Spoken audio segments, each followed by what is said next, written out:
something up ahead. Oh, just something on the radar. Fly, make it casual. just be chill. Fly casual. Be chill. I like Ahsoka in the blue space. Someone said she looked like spacewalk. Whoa! Oh, there they are. Woo! The big boys. That's our big boy. Now I love that. Could we get like a size comparison? For real, we need one of those charts that's like Godzilla's this big, a PURRGIL is this big. Yeah. Oh wow, Amazing. they're big. Amazing. Space I burn. love their little tentacles. Yeah. Welcome back to New Rockstars. Is Dave Filoni secretly an ophidiophile? A videophile. I wrote this. I just couldn't pronounce it because he keeps putting whales into all of my Star Wars shows. Whales are cool, no? Whales are cool. Yeah.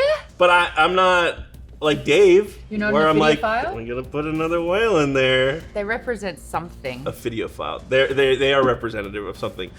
This is Breakroom presents Wookieeleaks, our weekly Ahsoka after show. I'm John Costa. Joining me today to discuss episode 3, Time to Fly, is Maude Garrett. Yay! So we gotta excited get to have cracking. you. It's time to fly. It's time. It's time. We gotta go. We gotta go. We gotta do this. We're ripping through this show. It was a short episode. Too short. Too short. When it feels short and when it feels like an abrupt ending, that's I think problematic, especially when there's only 8 episodes. There's only eight. I did sit there and I was like, oh, it was the last shot, and I was like, it feels like we're ending. This feels early. And it's not an animated show, so it's not like Rebels and Clone Wars that are at like the sweet spot 22 Right, minutes where it's like firing through. Right. This is live action. What I will say is, it feels like these first 3 episodes was its own chunk, and now it's like, okay, all the heroes are with the villains, and we're ready to go do this thing. We're still setting up a little bit, though. Feels like now we're gonna get into it. Well, after this one, maybe. There was some things that happened in this episode. I do love the fact that it definitely feels like Star Wars. Yes. You know, it's Yes. very intrinsic. It's playing into old things that we've seen before. What I guess we'll get into it, but I find it interesting on what they are mentioning and what they are not saying at all. I'm curious to hear. And there's some elephants, aka Kanans, in the room that are just not being mentioned. She put the blinding mask on or whatever and was like, how am I going to fight with where I can't see? And I was like, I don't know. You had a friend who was for literally forever blind. who could not see. Anyways, and was still we'll a get Jedi. into all of that. Before we do, hey, if you're looking to buy some cool Star Wars merch and you don't want to give that money to Disney while the strikes are going on, check out nerdriot.shop. We got a bunch of cool Ahsoka designs in the shop right now. I wasn't thinking I was going to be on camera today, so I didn't wear one. We got one but I over have there? some here. Yay, oh my show gosh, us check this some. out. I love it that you're like, don't Look at give this. Disney money. Here's a cool Sabine shirt. That's Look at her in her cool. armor. Sick. Yeah. What else do we have? But Maude? you've got like the Togruta kind of like like coloring. It's design, it's wonderful. pattern. We've also got this Wookiee shirt. It's like a fake baseball shirt. Kashyyyk is spelled wrong on this proof, but it will be spelled. I called that out. There's 3 Y's. It will be There's spelled 3 correctly Y's in Kashyyyk. in any shirt that you get. I promise. These what are happens when one of a kind. Maybe at the end of the show we'll send them out to people and they can have a printing error. So Maude, Yo. what the fet happened this episode? Nice. Well, they were soaring through hyperspace. Sabine's being bullied by Huyang, which I love. I love this dynamic. I love the fact that they bring in a whole new droid, and the droid is usually the comic relief or provides exposition or, provides history. In this case, Young is 25,000 years old. 25,000? Really, really old. And wow. It keeps getting upgraded as a model. So I think that like having that sort of history to provide the exposition of, either Jedi lineage, which I want to go into as well, because I think that that's a really interesting lineage line that we've seen of Jedi Master to Padawan. Then you've got this training montage. Sabine says something like, Huyang said I was the worst trainer ever or whatever. And Ahsoka's like, you told her that? like automatically confirming that, he wasn't just like lying to be motivational or whatever, to be like, hey, you were really bad, you need to step it up. It's real. I think that I want to get his name right every single time. Huyang. Yeah. Huyang. Huyang is representative, and I say this with love and an affinity with the community. This is like being on the spectrum, where you are delved in facts, but sometimes sort of like... Your filter's not quite calibrated. Using sort of like a social softener is not your prerogative. Yeah. And it's like, that is the best kind of person because Sure. it's like, there are no lies. Yeah. It is all truly fact. And you are getting the dose of information that you require. And you can take that and understand, Hu Yang as a person and be like, okay, I'm not going to get offended by this. No, this person every is just group being needs a Hu Yang. Really, really, really forward. Especially when it's like they're in life or death situations straight out the gate. True. There is no time for coddling here. Even Sabine is like, can't we just expedite the process? Right. It's And that ain't how Ahsoka's it like, works. he's programmed. That's Yeah. But it's like he knows very, very important information. Yeah. We as the audience member gets it across. But I think Sabine kind of needs to understand that she ain't going to be a Mary Sue in this season at all. And I wonder if that's sort of Great. like Star Wars listening to some of the feedback. A lot of people had problems with Rey as a character. Rey Skywalker. Rey Palpatine. Rey. No last name? As a character. So now we've got Sabine as the underdog, the underskilled, the sort of developed, maybe not even a Jedi character that needs to kind of undergo this training and be better real quickly. Yeah. Because Yeah. her odds of survival. Never tell me the odds. They're about to get into it. Yeah. Yeah. What else is going? We got some really old school sort of like blind Luke Skywalker training in terms of putting the little mask in with front the of your blast shield eyes. down, how will I see? I thought that we were talking about this off stream a little bit, but Sabine's line of like, how am I supposed to fight if I can't see? And it's like, oh, maybe we said this on stream. I can't remember. Yeah. Hey, It bears repeating because it's super important. hey, your best friend was blind. Someone that you and a were very in. accomplished fighter. Yeah, you were in a rebel cell together. And you went through sort of 5 seasons of adventuring together. But I think because it's like they don't want to bog down on characters that we're not going to necessarily see, the fact that they don't even get a mention is a little questionable. It's a little weird. Yeah. It's a little weird. Kanan definitely existed. Kanan was very real. Kanan was a Jedi Master that not only trained Ezra, but like went through a huge arc in his own right and was partnered up with Hera. Like this isn't a really important And we person. saw his offspring. his kid in this Yeah. episode. We'll get to that in a minute. Yeah, it's odd. They have been sprinkling in little bits of Rebels background in the episodes when they choose to, but it hasn't been a full. I think they do sort of expect people to have seen Rebels or at least know about it a little bit. I think that if you do want to enjoy the full effect of this show, go back and watch Rebels, or there are some really great seasonal recaps on New Rockstars channel that are definitely worth just going back just to get the key Everything the that things is that going to you lead need. to this series. Yeah, but I kind of also understand why mentioning Kanan can be problematic. You can't exactly do a flashback because Kanan's only been an animation. Right. So it's not like you can go, hey, Freddie, we need you to kind of like get a really cool little bottom beard happening. Like that's not an option. So it's like, do you mention him and try and do exposition, or do you just sort of make him an umbrella effect of Hera saying, I lost a lot of That's a good point. people in That's my a good life. point. It's hard to bring him in. Yeah. You could do, sometimes if it's a real artsy show or something like that, they'll do a flashback in animation. I don't know if the style of Rebels is the right style. Usually it's like, if you think about like Harry Potter when they're doing the story of the Deathly Hallows. Yes. It was all in animation and it was like wispy and like a dream. Yeah. Maybe you could do something like that, but I think that they're just gonna stick with kind of like this was a person and Vague. we're not really gonna get into it. Yeah, but we're going to have his son here and make you wonder how the hell a boy Who's this little kid? is a Twi'lek's son. Yeah, right. We'll talk about genetics. The New Republic fleet is looking pretty robust. Yes. We saw a great shot of kind of what they're working with, a mixture of old tech, new tech, which is sort of what we kind of gathered after the last episode where they were in the shipyard and they were like producing some new stuff, but it seemed like they were all using old stuff too. So the New Republic is getting their stuff together, but The people Hera, running it. that's right. Hera meets with this council. Now, the council, honestly, it's only Mon Mothma that knows what she's doing. That's right. And we saw this in Andor, where her hands are tied majority of the time. She's not in a position to make a huge impact. She's fighting against people that think they know better, but obviously have no clue.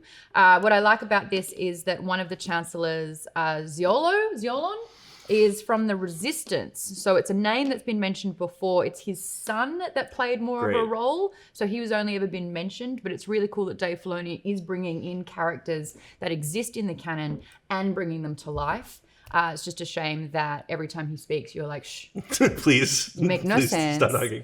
Oh, that was one of my favorite parts about this council is, yes, it was really aggravating to be like, no, we know our main character or one of our characters is, right. Yeah. But I like the dynamic between all these characters because you could only really trust Mon Mothma. Everyone else was either, you could say like, are you still loyal to the Empire, or are you a person who just is trying to think as logically as possible?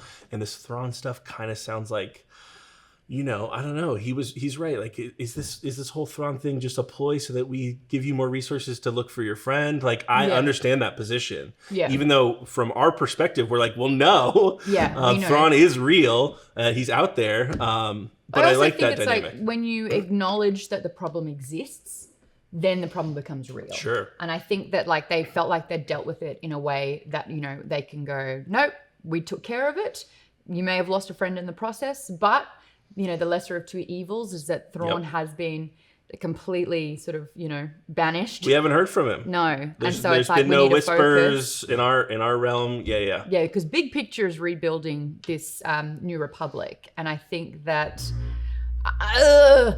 we know that it's on broken foundation. Right. And it's and interesting to see the denial. That. No, they absolutely don't. I think so. that there's a lot of denial here. Yeah. They truly believe that what they're doing is making the right decisions. But I also think that if they say it enough, then they'll believe it. Sure. It's that kind of vibe. Real. Yeah. Real.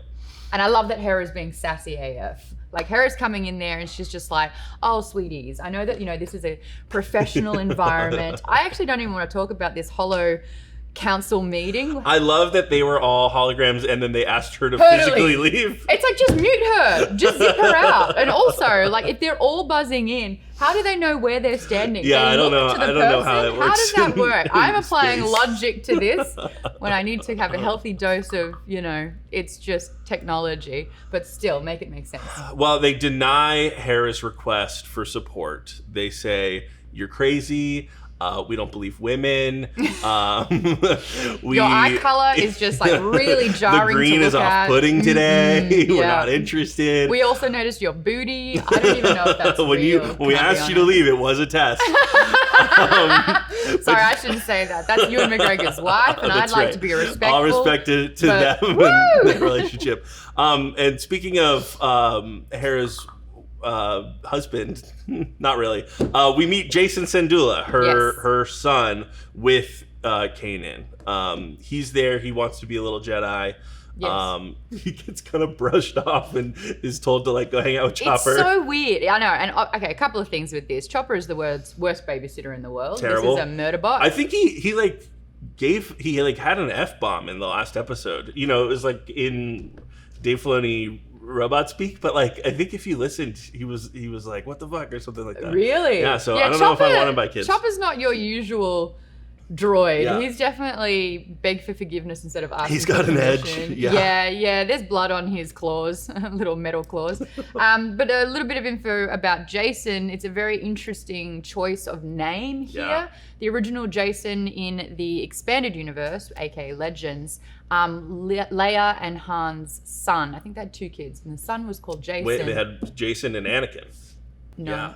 Their other son, they named it Anakin. Yeah. Oh, yeah. That's giving me Harry Potter vibes. Yeah, sure. Albus Severus. Yeah. But Jason basically took over Ben Solo's story. So Right. they didn't call him Jason in the movies. They went with Ben Solo, who was Adam Driver's character. And the whole arc is that he was supposed to be raised a Jedi. He turns to the dark side and becomes a Sith Lord. So the fact that Dave Filoni is like, cool, we didn't honor Jason as a name for Leia and Han's kids. We changed that to Ben. And no other sibling. I think it's just an only child. So they're using Jason for Kanan and Hera's son, which his determination to be a Jedi at that age, it's like, is that the path? Yeah. Is he going to perhaps be a Sith Lord? He's hanging out with Chopper too often. You got a murder babysitter. Do you use a similar storyline? Two sort of like held in canon as like these like saintly figures almost, and then their child being a little bit of devil, you Yeah, know? I yeah. like that story. I think it's really interesting. But One of why have him in the show at all if it's not going to lay down sort of like a foundation? That's a good for point. something? Is it fan service? Is it Dave Filoni setting up, you know, the next 6 shows or whatever it is? He's got a movie. Or is it going to be Sabine's sort of like underdog arc, you know, Sabine's Rocky kind of Starts to story. train someone, and then maybe? Jason just comes in and is like, I got it. Poor Sabine. Yeah. You know, one of the things that was curious to me in this scene was, are we just not going to get Hera with Sabine and Ahsoka now for the show? They feel like they're going in one direction. Yeah, maybe. Hera, it doesn't seem like she's going with them. She said when they were flying out right before the transmission cut off, like, Yeah. hey, I didn't get the support that we needed. I'm not coming. Right. Yeah, possibly. I mean, the show's called Ahsoka. It is, even yeah. though it's dabbling with people from Rebels, I think that we are It's Ahsoka's show. focusing on Ahsoka. I have so much to say about this. Disney Plus has put out a necessary viewing for the Oh, really? show, and it's select episodes of Clone Wars, Rebels, Tales of the Jedi, Mandalorian, and it's not just when she pops up. So I'm wondering if it's like planting the seeds Here's some of background. what the next sort of 5 episodes are going to entail. Interesting. I think we're And going to dig get through for Darth some Maul, clues. Darth Maul. maybe. We've got which is a Dathomir. Dathomir. Dathomir. He's just a mere Datha. Night Sisters. That's an easier. And we've already got a word Night to Sister say. in the show. Yeah. So it makes sense to, and like Bring him back. Ahsoka has sordid history with Darth Maul. Yeah. Totally. And Darth Maul, we saw him in the Solo Saw him scene in at the post-credit end. scene Yep. Solo. Most recently was that Clone Wars season 7 finale, right, with Ahsoka. Yeah, the and- showdown. Yeah, yeah. He was in- he not was running chronologically, but that Tides was of the Crimson Tide. What was that one called? That was like the crime sort of syndicate that Maul was a part of. That sounds right. That sounds right. Yeah, which is around this timeline. Yeah. I reckon. He's out there. But we've got Marek instead, which we'll get into. I do want to talk about the training, though. This Yeah, training let's montage. talk about it. Because it's like not only paying homage to Luke with Obi-Wan on the Millennium Yes, Falcon, totally. where he was doing zip, zip, you know, Yeah. but had to have it with a blast shield down. But also, you know, the Kanan reference. So I think it's important. But it felt slow a little bit. Like this took its time. it did take its time. And in a short episode, it's like, I don't know if we Sure. needed a third of it to be kind of like, you know, training like that. Tommy and I watched the episode together, and he felt the same way. He was It like, was it's a a bit little slow. tedious.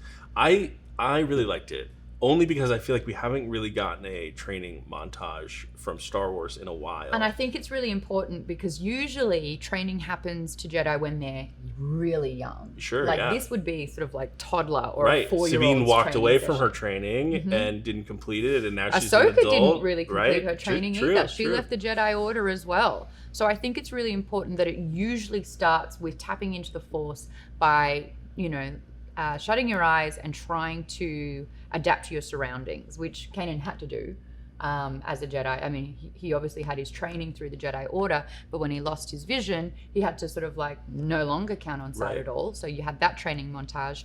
I like sort of like the birth of tapping into the Force. And I think we're seeing more and more Dave Filoni saying that anyone has access to the Force. Absolutely, There's it's just a someone's skill thing, right? Is what I think the He's word that they use. backing away from midichlorian count big time, so we can't Sorry, actually George. get. I know. I was like, Huyang needs to kind of do like I can quickly do a test of the midichlorian count, and we'll see. No, we're not doing that anymore. It's basically like being compared to an athlete. Anyone can Right. run.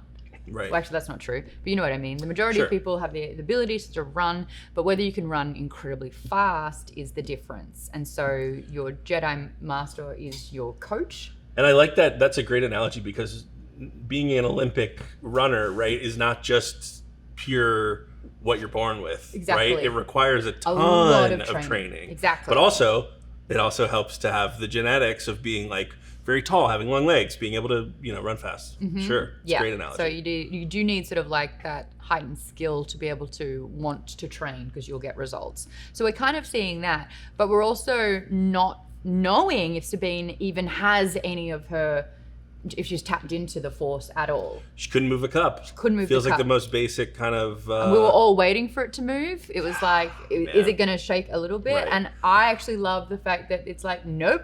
They came out of hyperspace, and that's what rattled the cup. When she got up to leave, I was like, will it move at the last minute? But that's not really how the Force works. Feels like something... That's how horror works. Yeah, right, that's a possessed right. cup. Yeah. So I kind of like that. I kind of like, and like the fact that, you know, statistically she's not got the skill. No. I love they really setting up an underdog story for her to be really impactful at the end of the season, because it's like, oh yeah, we really don't expect anything from you. I will say a gripe with this though. The first 2 episodes had her in a lightsaber fight. Sure, but she looked a little rusty. She did, right? In that fight against Shin. But having this information about her, saying she's one of the least sort of like viable options in a very long time, it's sort of undoing the last 2 episodes. It's backtracking considerably. It's like you've seen her wield the lightsaber, you've seen her kind of like step into it. She had the whole Kanan removing the hair sort of like montage that signifies sort of like making the decision to become and focus on being a Jedi. And then now it's like, oh, she actually does not have any sort of like Force control at all. Yeah, I wonder, they need to find a way of telling us as the audience like what's wrong with her, whether it's she was born with a lack of skill, or it seems like her personality is getting in the way of her training. She's too stubborn or whatever it is. I think they just need to outline for us, right? If they said like, oh, she's actually very gifted, but her personality is why she's, you know, the least likely person to succeed that we've ever seen. And I actually really want to highlight the dynamic between Ahsoka and Sabine here. Very combative. They are butting heads. They are not listening. It is not sort of like your subservient Padawan that's like eager to learn and to train. She's frustrated. She's, you know, got anger issues. And of course, we all know that anger leads to hate and hate leads to suffering, which is the express path to the dark side. But I also want to show and highlight Baylan and Shin's dynamic. So Shin is the apprentice, not a Padawan, because in Sith it's apprentice, and she almost worships Baylan.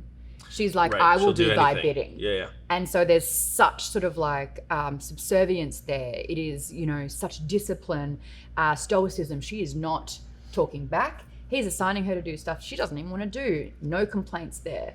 So to see that the Sith side have had a really like an ordered relationship based in discipline and, you know, I guess a willingness. And then you have Ahsoka and Sabine who are anger, frustration, you know, more of these Sith emotions. You're flipping the script a little bit, because stoicism was the exact word I was going to use for the Jedi Order in sort of like typical relationship dynamics, right? Especially when it was Obi-Wan. Obi-Wan was such a stickler for the rules. Right, totally. You know, Qui-Gon was more sort of fluid in terms of exploring all facets of the Force. And he was so skilled in, like, he was the first one that learned how to be a Force ghost. So he was able to live past death. Yeah.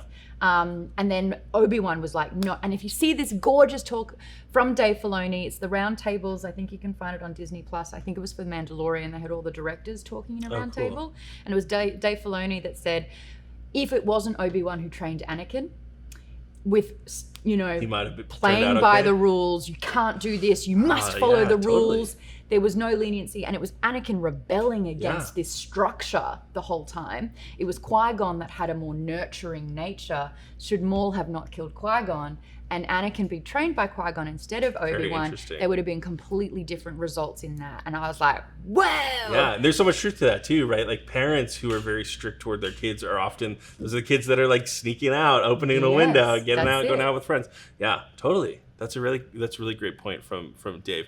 After the training montage, after Hera sort of informs the crew that the New Republic won't be stepping in and helping, they jump out of hyperspace, and, you know, this was a very funny part to me, because Hu Yang was sort of like, we're leaving hyperspace early because we don't want to like show up and be in the middle of a bunch of bullshit, and then a bunch of bullshit appears behind them, and there's a bunch of the Shin and Marok and a couple of kind of nameless Marok. a couple of nameless fighters in ships that I think we were talking at New Rockstars. I don't think we've seen this class of ship before. I mean, it doesn't look familiar. The interior looks like a tie, but like you're right. I don't really recognize these. We saw A-Wings earlier. Yeah. But this one, no. They almost looked like World War II fighter jets or something like that. I know. Interesting design. So we get this great dog fight. Shin and Marok chase down Ahsoka and company, and our heroes do some insane shit. Yeah. Including like this crazy spacewalk where Ahsoka just gets out of the ship and takes out her lightsabers. And I'm just sort of like, if you're Shin and Marok, don't fly close to the ship so 100%. that she can Or she's throw a got lightsaber melee at you. weapons. Yeah. You have to come close for that to be effective. Can I just say really quickly? The fact that Ahsoka's like, hold on 1 second, I'm just going to do this. That was really Anakin. That was how like, you have to understand that she was Anakin's Padawan for so long. This risk taking, this like whole, I'm just going to do something absolutely bonkers, but watch it work. Yeah. I love that Ahsoka is still living the training that she received. Sure. And I love like sort of like the bonkers nature that she's willing to go. She doesn't play it safe. And it does play into her character, I think, a little bit because she, has not been set up to be this great teacher. And, in the real world, this is so silly, but tangent, I've started managing more people here at New Rockstars. Yeah. And like one of the mistakes that I keep making is instead of like sitting down and spending the hour to like train someone in how to do something, I'll spend 10 minutes and be like, it's okay, I got this, I'll do it real fast. So I wonder if there's a little bit of that happening here where she's like, no, it's fine, I got this, I'm gonna just go take care of it. Life and death situation, maybe it's a little bit different, but I like what you're saying with that though, where it's like, it's just easier for me. Right. And I think that it was brought up once where she's like, hey, this isn't the time for training. Sure. Like we are in a life or death situation. Can we just put a pin in the training for now so that you can take care of it? Because I don't want to die. But I did really, really enjoy the moment where Ahsoka, instead of combating her and fighting with her and not getting the results and saying, I'll just take over, she asks, what do you need from me? Which is great. And I love the fact that they're getting dynamic, closer. That's it. Again. Yeah. And it's not like I'm the master, I'm in charge, I'm the one who knows everything, you follow my order. They're really talking as more of an equal in that sense. Yeah. And as a leadership thing, I thought that was really beautiful. Yeah. Yeah. And they're going to need to fix their relationship if they want to get anything done, right? Let's see what else is happening here. Yang? Yeah. Yang being an absolute pest. In this he said something. moment. He said "scan complete" and then blew up. And my instinct was to just start laughing hysterically. And then it cut back to him, and he was dying. I felt so bad. Yeah, it took his reserve battery took forever to kind of kick back off, and he's like, "What did I miss?" And it's like, yeah, we nearly died a lot. Thank you for forcing us to get as close as possible, and then the results that he got from that didn't actually help. Yeah, I can't remember what he was looking for. Yeah, and that made no sense because he was like, "Fly closer, please." He actually used. He was trying to understand the anatomy of this hyperspace ring, but put them in incredible danger to do so, and then didn't actually yield any results that helped them. Right. He was like confirmed. It was what we thought it was, and it was like, cool, thanks, dude. Yeah, there are like turrets that are firing on them, and like these are huge. Like there were droids powering up these weapons. So this isn't a little pew pew. This is a boom boom. Like there's a huge difference there. But he's like, fly towards them all.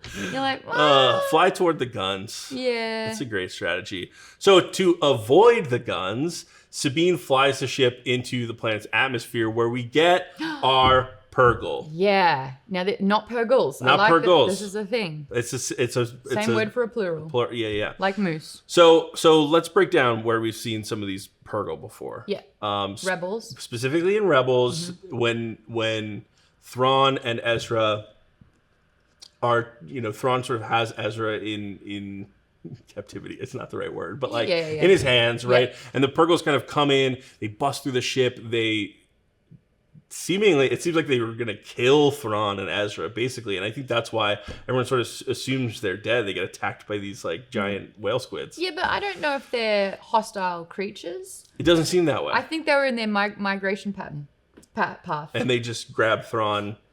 He looked like a treat or something. Yeah, he's blue. They're like kinship. Yeah, that's right. Yeah, you look like you belong in the space so, ocean. So that's why they're so important to these characters, right? The last time they saw Ezra and Thrawn, it was with these PURRGIL. So I am wondering, like I talk about the migration pattern, but they are flying, swimming, flying in a pod together.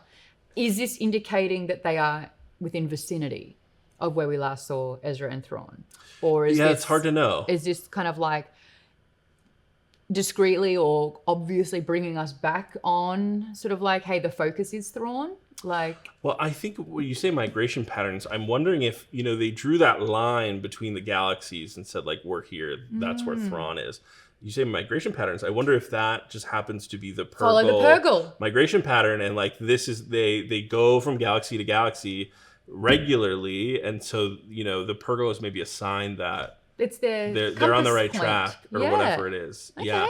So we've also seen PURRGIL in The Mandalorian, season 3, episode 2. I want to say, Grogu and Din Djarin are just flying through space. Din Djarin is asleep on autopilot. Were they with Bo-Katan at that stage? I don't think it's just the two of them. Got it. Okay. And Grogu's just kind of looking around, and we see some PURRGIL just hanging out. Right.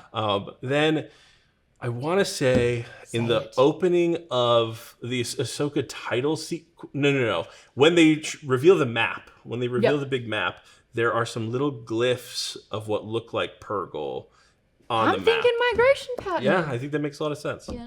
We have to ask David Attenborough though. Okay. Here we have the PURRGIL flying through space. That'd be great. Let's see. Sabine, Ahsoka, and Huyang escape the dogfight. They land on this planet, which is the same planet we saw them do that like kind of Stonehenge Witches of Dathomir. This is place. Where Morgan Elspeth is currently situated. Now Morgan's a really interesting character. We did see her in Face Off with Ahsoka in a Mandalorian season finale of 2. I think it was like episode 6. It was somewhere in there, something like that. And there it's just like sort of like pew pew stick Jedi fighting in a way. She's actually way more badass. She's probably like the head of the witches of the Night Sisters. She's a head Night Sister. Yeah, and they are very powerful. I mean, and again, this is why I think that there's a chance of seeing Maul. He didn't die again, did he? I think he's still kicking. And there's a few reasons why. Is Marok Darth Maul? I don't know. I've got so many theories. We've got a lot of Marok theories. A lot of Marok theories. I'm so excited to hear your theories because I have none. Okay, cool. I've got a handful. So let's get through we'll get through the rest of the episode. Huyang does a big info dump. This is like, hey, this is the hyperspace ring and and it's really big. It's basically what he says. It's like, cool, yeah, we noticed. And then Balin orders a squad to find the heroes and kill them. Well, like he's find been the Jedi. doing. This is like a little gripe, another one that I have. He said, find the Jedi and kill them. Yeah. Right? Sure. Ahsoka's not none of them are Jedi. Ahsoka's not a Jedi. Sabine's not a Jedi. Yeah. Like technically, in a technicality and he knows sense, the difference, right? In the first episode, the guy on the ship was like, it's weird to see Jedi here. And he was like, well, you got one thing right, we're not Jedi, right? So they're not Jedi. Yeah. I mean, Ahsoka's got he can white assume, sabers. maybe. I'm not saying that blue or green represents Jedi, because, Mace Windu had purple. Sure.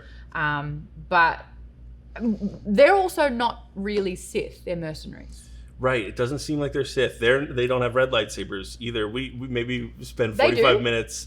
I think they're a little orange. Finn. Oh yeah, they're a little orange. Little orange. I don't know.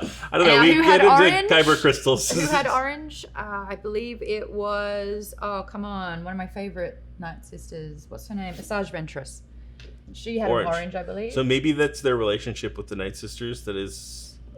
If we have a live action Asajj, I'm going to shit my pants. I'm going to be so excited for that. Asajj Ventress is one of my favorite characters.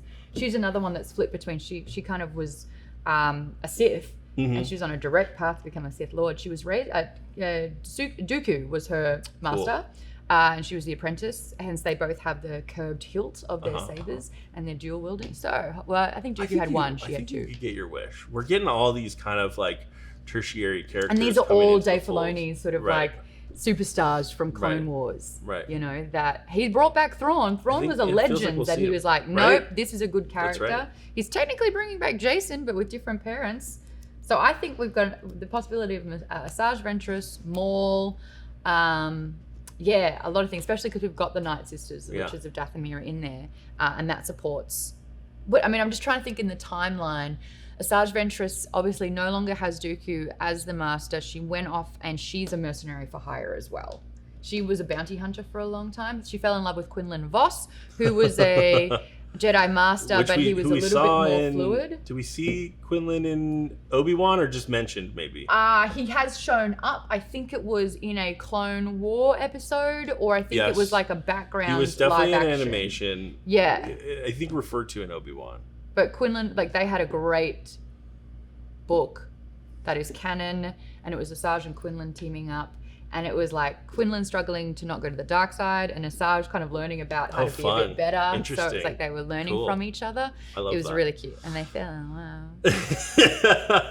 love. Okay, here's our first question. Yeah. We sort of answered it a little bit. Yeah. What the hell are those space whales? PURRGIL.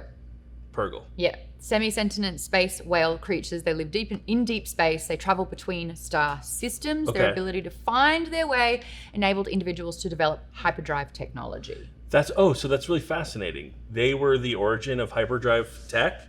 So then you'd think, they're building this the link. This ring. And the fact that they're around that. The PURRGIL, if it, maybe gives more credence to this theory of they're Migration traveling pattern. this distance. You can get from A to B. If they have B the to ability C. to travel through hyperspace. Yeah. Okay. All right. I want to ask you a question. They can travel between star systems. Yep. There's a phrase we use a lot in Star Wars. Can we break that down into like what we would talk about in our universe? Is a star system, it's smaller than a galaxy? Well, I mean, it's a long time ago in a galaxy far, far away. I don't actually know the answer to this, but my assumption is that usually Star Wars is split into inner rim, outer rim, and sort of like Coruscant being sort of the center of everything. Yeah. So it's like, which sector of said galaxy. So you can maybe imagine that like a star system is like our planetary system. I think whatever you're trying to think of, it's so much bigger than that. Okay, because it's a star system. Stars. Yeah, you know, in Mass Effect, contain... how you can like travel to like those different, and then you zoom, and then there's like a whole new area. It's more that, like we are talking deep, big space. Bigger than a planetary system, smaller than a galaxy. Well, the galaxy is the Milky Way, and we have like really no understanding of like how well traversed that is. Totally. We've only got like our little section. We have a window. Yeah. Yeah. So within this galaxy, so like inner rim, outer rim, and what is that called? Core? It's called the core. The core. Someone in the comments will let me know. Just be nice about it. Today it is. Thank you. Really quickly, PURRGILs breathe by inhaling atmospheric gas known as Clauson 36, which they then metabolize, which turns into the hyperspace fuel, which allows them to traverse hyperspace without any technology. So it's about harvesting that gaseous fuel to then create the hyperlink. So when are we going to get someone with a little saddle on a PURRGIL riding it through hyperspace? It'll probably happen. We got to get it. Mando. I reckon Mando will do that for sure. It's gotta happen. Yeehaw, that's why it's a Western. We're talking about a reference from Rebels, which is worth mentioning. So in season 2, episode 15 of Star Wars Rebels, the episode is called The Call. Ezra was able to use the Force to connect with the PURRGIL and realize that they actually weren't dangerous. See, you're like, they came in and fucked shit up. No, they did not. They're not dangerous. Hera initially thought that, so you're not alone. Don't worry about it. They're giant whales. Yeah, when does a whale come out and just be like, you? I'm on any orca ever. Okay, well, orcas actually, orcas don't really kill humans. Anyway. Exactly. Well, they could if they wanted to. They sure could. They also might sleep with them. Is it an orca thing or a dolphin thing? Hey, moving on. That's weird. Ezra and the PURRGIL end up helping each other. He saves them from being exterminated by a group of miners, and then they attack the miners so that Ezra and the Ghost can escape after they engage in a fight. Synergy. Wow. Force synergy. So they've been bros for a minute. The PURRGIL and Ezra. Yeah. So I wonder if Ezra would be the one flying on a PURRGIL to get out of the... I'm in. Wherever they are. They take this hyperspace ring to this other galaxy, and on their journey, they just see Ezra on a whale being like, I'm back. The Force is in every living thing. Yeah. In the Rebels series finale, though, Ezra fights Thrawn, call on the PURRGIL to help him. They destroy Thrawn's fleet. So he's basically kind of weaponized the PURRGIL for the greater good. And then they drag Thrawn's ship with Thrawn and Ezra both still on the ship into hyperspace, and they've been missing ever since. So I do think that the PURRGIL, the migration patterns, the hyperlink, getting through hyperspace, the trajectory are all intertwined, and that's what Dave Filoni is just trying to boop. And so in episode 1, we have Ahsoka get this star map, right? Yeah. And the question that I kept asking myself was like, how are you going into this ancient temple, getting this ancient ass map out to find a person who disappeared only 5-6 years ago? The Force works in mysterious ways. And maybe it's a little bit of that. Maybe this is just like the PURRGIL map. I think it's a PURRGIL migration rather than the Thrawn map. Exactly. They just happen to be in a place that has and Morgan Elsbeth just kind of knew that this was what was happening, and that's why she led Ahsoka to this thing. If anything was to happen in exile, it would be the infamous exile place that must not be named except by this ancient map. Yeah. Does that make more sense? I'm on board with that. I'm on board with that. We talked about this a little bit. We also see the PURRGIL in season 3, episode 1. I was wrong. Season 3, not 2. Of Mandalorian, and those are sort of the times that we've seen these in the past. Yeah. So we're getting PURRGIL'd in. Okay, we talked about this a bit. Here's our second question. Yeah. Is Hera just opting out? Is she just like, I have a kid that I've never talked to anyone about before. Whose dad should not be named. Yeah, I won't mention his father ever. You guys go do your fun space thing. I'm the pilot. I'm gonna stay on ground. Well, I mean, when you look at Hera's objective in the last 2 episodes, it's mainly been teaming Ahsoka back up with Sabine. True. Take care of her. Totally. I don't have it in me. I've done my thing. I'm retired. I've got other things to handle. I'm a mother, I don't want to have to mother Sabine through all of this. Ahsoka, you are the one who can actually train. You're one of the few left that have the ability to train. Is she Jedi? We don't know. She knows Ezra. It's a personal tie. We all know Ezra. We want to save him somehow. You're the best person for the job, full stop. Okay. Yeah. You don't need my help? That's what she's saying? I think so. You don't need me? No, because, they're piloting just fine. Yeah. Hera is essentially a general and a pilot. Sure. So I just don't know if she's as necessary here. I don't know if this is a good take, but I think the less Hera, the better. Some people love her in this. I don't think she's honoring the Rebels version as well as she could. Interesting. That's just interesting. Me. I don't know. I think whatever story is going to be the best story is the one that I want to watch. Okay, I like that. If that's with Hera, great. If it's not, that's fine too. If we're on the topic of Hera, I do want to talk about genetics here. Yeah. She's got a human kid. She's got a human-looking kid. Human-looking kid. Yeah. Now, in, I think, the animated version, very green hair. In this one, questionably green hair. Looked like they cast a kid with like jet black hair, and they put a bunch of green spray paint in his hair, sheen. And it was like not really coming out the way they wanted it to. Yeah, so it just seems like if it's a male human with a female Twi'lek, then it's a human kid. Sure. That's how the genetics work here. Yeah, or they just didn't want to put that kid in a bunch of makeup or whatever it is. I guess we've already seen him in no, he's just human. And I'm just trying to look through Hera's heritage. Her father was a Twi'lek. Yeah. I guess it's like there's no sort of like half. I'm sure it's in like a weird encyclopedia book somewhere on like page 378. Maybe if he like parts his hair. Yeah. You get one of the I used to know the name. There's a name for it. They I was just looking at this the other day. I can't remember off the top. Someone in the chat will tell us. Be nice about it. Okay, you also wanted to talk a lot about Marok and roll. And I want to hear all your theories. Okay, so far Marok has had a showdown with Ahsoka. Yeah. They were pretty on par with it. Though it was Marok +1. It was, and there was an assassin droid there too, right? Yes. And so Ahsoka handled. Actually, Marok was the one who took down the assassin droid at the end, was swinging at Ahsoka, and the assassin droid got in the way. I love that. But yeah, so they've gone head to head. Marok had a line of dialogue. Yeah. It was kind of distorted. Sure. Okay, a couple of theories. Number one, and this is thanks, I got a shout out to Nerdist, because I did watch Dan Casey's video on that, and they had an article, and I was like, oh, that kind of makes sense. Thanks, Dan.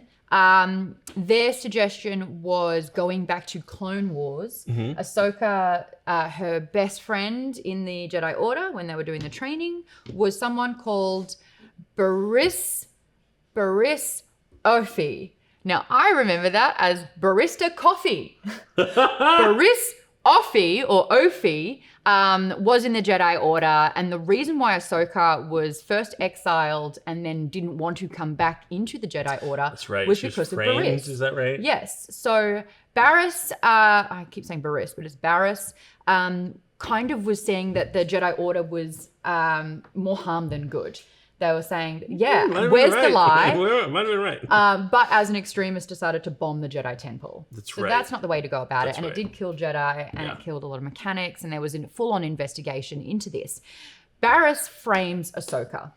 So sets it up, plants the seed, they do this whole investigation, and the end result is that it looks like Ahsoka is not only killing the witness, but also killing a lot of clone troopers in her escape. And it's only Anakin that truly believes her, but none of the rest of the council do. They think that Ahsoka has turned and that she's behind the bombing. She teams up with Asajj Ventress for a little bit. It turns out Anakin kind of traced it back to Barriss, who seemingly turns to the dark side because she kept Asajj Ventress's curved hilt sabers and says, I think they look good on me. So you're like, oh, she got on the dark side. Now, she then confesses, yes, it was me. I don't like how the Jedi Order is going. I think that there is more harm than good. They then basically imprison her. She's not dead. They could have killed her, but I think she's imprisoned. Right. And so we know that Baylan and Shin are excellent at breaking people out of prison. Exactly. Yeah. And the fact that Anakin saw what she did, they had a showdown. Vader is now recruiting Force-sensitive wielders to turn them into Inquisitors. Yeah. He could have been like, actually, I remember her. She's a piece of something. Let's get her on board. So that sort of showdown could be interesting. So that's suspect number one. Yep, Barriss Ophi. Barista coffee. The second one, I think, could be Maul. Okay. A couple of reasons. Sam Witwer has been voicing Maul in Clone Wars and Rebels. They had a showdown and the finale of the Clone Wars where Ahsoka and Maul tries to convince Ahsoka to team up, saying, you know what, I want to strike down Darth Sidious. And she's like, wow, so you can just, replace him. And he's kind of like, yes. She's like, no. So they have a big fight. Maul's captured. We don't really know where Maul's at the moment. Sure. Sam Witwer has been credited as additional voices in this live-action Ahsoka series. So that could be one. We don't know what voices those have been. Well, we will say Marok has been, up until now, just been played by a stunt actor. A male stunt actor as well. So I don't know if that's smoke and mirrors, because that's happened previously where someone who had a male stunt double took off the helmet, it was really a woman. Yeah. We don't know. Speaking of Sam Witwer, now, I haven't asked him, and it's not like he would tell me anyway, but he infamously played Galen Marek as Starkiller in the Force Unleashed video games. Say that last name one more time. Marek. So Marek and Marok, smoke and mirrors, don't know there. Starkiller, they use the Starkiller base in the Force Awakens movie. So Starkiller is something that has been prevalent and canon in Star Wars. I mean, he was, I think it was Sidious's apprentice. He was an assassin. He's a Sith assassin. I think he's a hero for hire. Well, not a hero, an assassin for hire. Yeah. You've got Baylan and Shin, who are paid mercenaries. I think Marok is a paid mercenary. Having Starkiller in this and having Sam Witwer play him, very viable. That would be freaking cool. I'll also say Starkiller, was in some of those original drafts of the first Star Wars film. But also Starkiller base in Force Awakens had those really red trees, right? It had like all those red trees. It was like a snowy planet. This planet that they're on now, obviously different, but red trees is like alluding a little bit in my head to Starkiller base a little bit. There you go. Yeah. So that's suspect 2. No, three. Yeah. We had barista coffee. Yep. Darth Maul. Galen Merrick. People are saying Ezra. A lot of people say Ezra. I don't see it. Yeah, as far as the narrative goes, that does not make any sense. If you have Ezra if Ezra's back, then Thrawn is either dead or should also be back. In theory, or he right? escaped Thrawn, but then could Thrawn have brainwashed him somehow to believe that he's someone else? That would be, as an Australian says, a spanner in the works. You call it a wrench. What that means. You guys call it a wrench. I see. Yeah, it's a spanner. I can't see that making sense. Yeah. But Ezra has already appeared in a we got the holographic message. Yeah. So he's in the series, but we don't know how yet. Or is Merrick just whatever? He's just Merrick. And he's probably going to get decapitated and the helmet will never come off. Who knows? Who knows? We got to have a good reveal of this character. It would be so lame if we didn't. We'll see. I think let's end it there for today and our episode of Wookieeleaks. Hey, if you're loving Ahsoka, head over to the new Rockstars channel. Eric's breakdown of that will be coming out later today. Easter eggs. If you want to watch me and Tommy watch this episode for the first time, that video is already out. You can watch that next. Thank you so much, Maude, for coming and co-hosting with me today. Where can everyone find you? I'm Maude Garrett. Garrett's got 2 R's, 2 T's on all social media, and I also host a book club. Yeah. We are doing Fourth Wing in September, which is basically Dragon Riders and a little bit of smut, but the guys are liking it too. So yeah, just a healthy dose. So head over to Maude's book club on all social medias, and we've got a Discord there. So join the community. Amazing. It's a lot of fun. Follow New Rockstars, subscribe to Wookieeleaks wherever you get your podcasts. Thank you so much for watching, and we have spoken!